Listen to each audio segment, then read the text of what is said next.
नमस्ते प्रणाम। हम समर राजपूत आप सबके अपना BR04 भोजपुरिया जवान चैनल पे स्वागत बा। आज हम बात करे वाला बानी खेसारी लाल यादव के एगो आज नया सॉन्ग आयल ह जाए करेजा टू, जौना के लगभग 10 से 11 घंटा के अंदर में 10 लाख व्यू जायल बा। गाना तो बहुत अच्छा बा, परफॉर्मेंस दे रहल बा। भोजपुरी के ट्रेंडिंग स्टार अपन गाना से गर्दा उड़ा रहल बा। अच्छी बात बा, लेकिन दिक्कत में यही आवता कि यार सुबह सुबह महेश परदेसी के एगो लाइव देखल गई है और लाइव में खेसारी लाल यादव के कुछ सुनैनी है। अब हम का बताई, बस रउआ लोग जाके महेश परदेसी के लाइव रउआ लोग देख लेब, लेकिन बताएम जरूर का लोग बात बा। बात ई बा कि आज से 10-12 साल पहले खेसारी लाल यादव के एगो गाना आए रहे, जाए करेजा जाता रूता जा।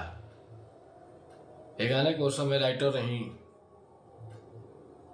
महेश परदेसी जी, जो कि 10 साल बाद 11 साल बाद वो गाना आज फिर से रिलीज कर गए है।